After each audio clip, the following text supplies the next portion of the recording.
વિદ્યાર્થી મિત્રો, મારી યુટ્યુબ ચેનલમાં તમારું હાર્દિક સ્વાગત છે. આજે આપણે ઉદાહરણ નંબર 6 જે પરીક્ષામાં 5 વખત પૂછાયેલું છે અને કદાચ કાલે પૂછાઈ જાય એટલા માટે ગણાવું છું, તો બરાબર ધ્યાનથી જોજો. ઉદાહરણ નંબર 6 પેજ 278 ઉપર આપેલું છે. એકદમ સરળ ને નાનું છે. એની રકમ તમે જોશો તો એકદમ ઇઝી અને સરળ છે. ઉદાહરણ નંબર 6.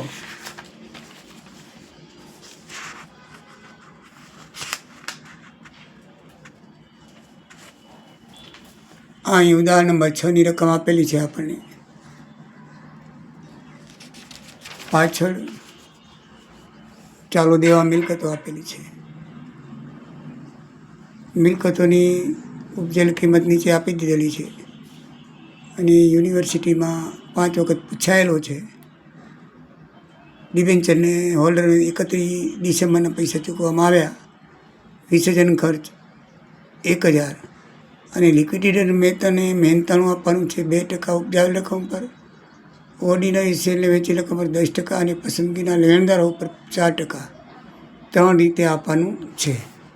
તો આ પ્રમાણે આપવાનું થાય છે. તો સૌથી પહેલાં આપણે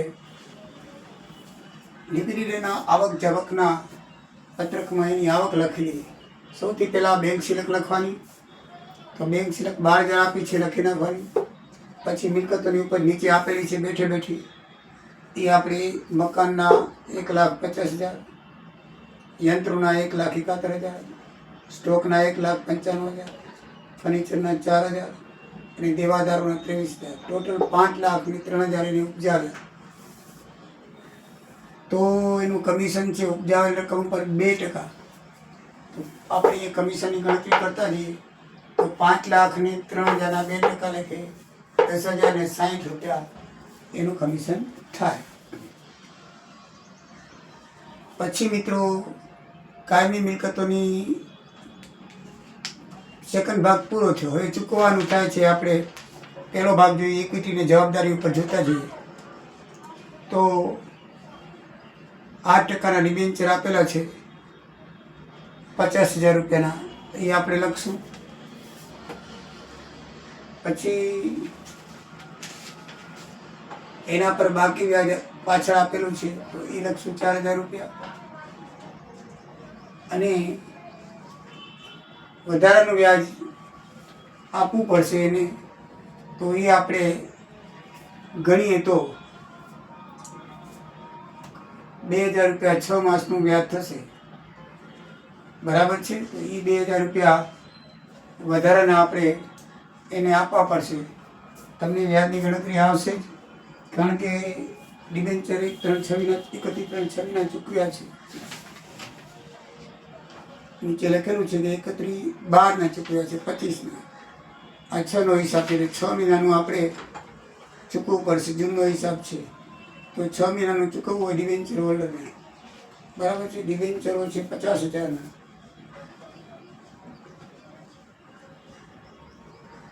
કેટલા ટકાવાળા છે?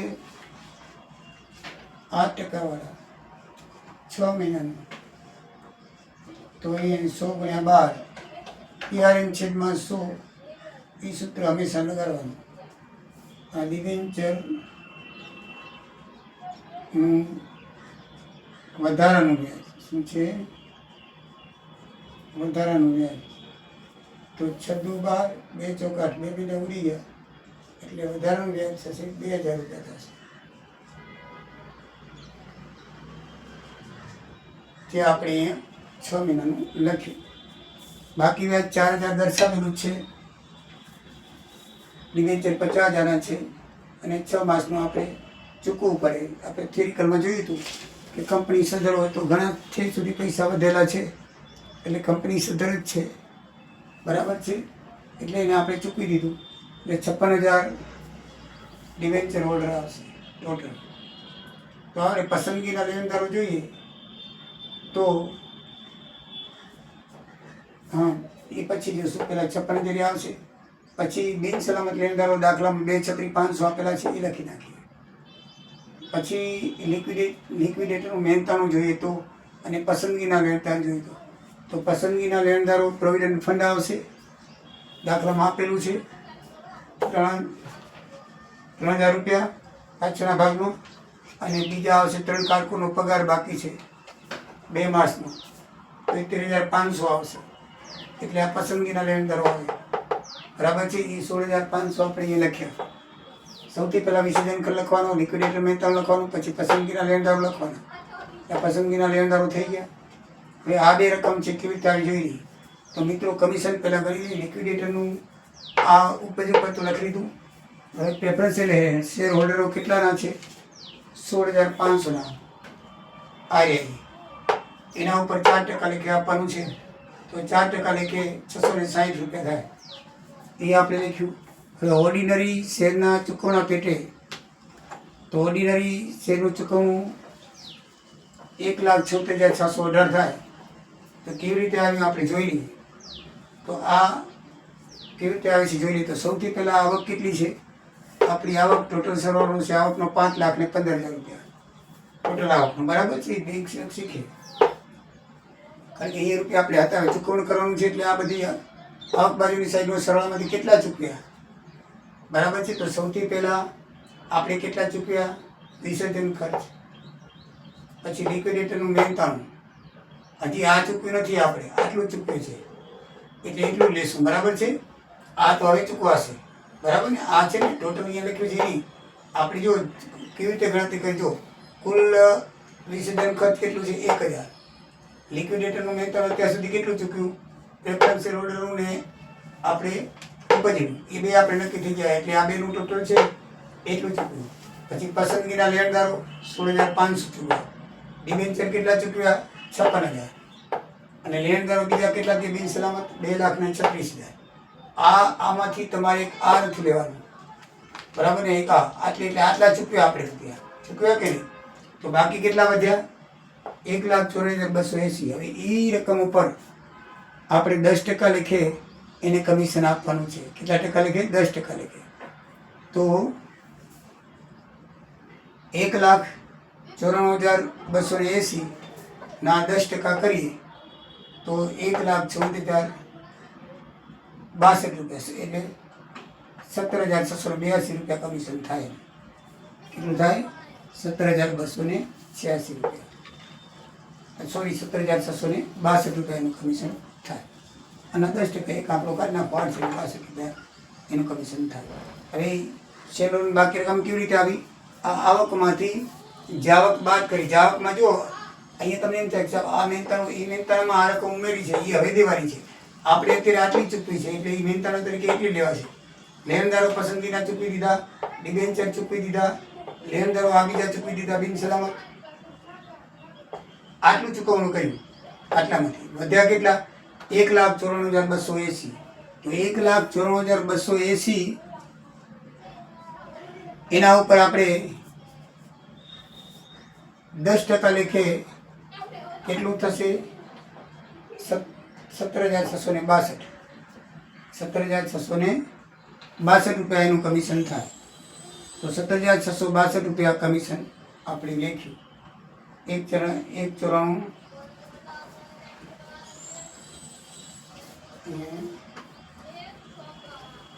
કેટલા લખાશે 1,94,280 ના 280 1,94,280 ના 10%.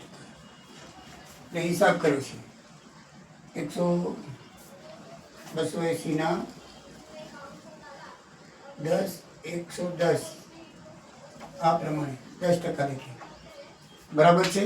તો એનું કમિશન કેટલું આવ્યું 17,662 રૂપિયા. કેટલું આવ્યું 17,662 રૂપિયા. એ 17,662 કરીએ ત્યારે હવે ટોટલ કમિશન 28,382 લખી શકાય. અને હવે જે આ રકમ કમિશન બાદ કરશું તો બાકી જે રકમ વધી એ શેર હોલ્ડરોને પરત કરવાની થાય. કેટલી 1,76,618 વધી. 1,94માંથી કમિશન બાદ કરી નાખો લિક્વિડેટરનું 1,76,618 વધી. હવે ટોટલ મારો એટલે બંને બાજુ સરખું થવું જોઈએ. આમાં તમારો દાખલો સાચો છે ખોટો એ ખબર પડી જાય. બંને બાજુ શું થવું જોઈએ? સરખામણી સરખું થવું જોઈએ. બંને બાજુ શું કરવું જોઈએ? સરખા આવે તો તમારો દાખલો સાચો છે. મિત્રો, આ રકમ ક્યાંથી આવી ક્યાંથી આવી સમજાઈ ગઈ? આ દાખલામાં આપી છે લિક્વિડેટરનું મહેનતાણું ટોટલ કેટલું થાય?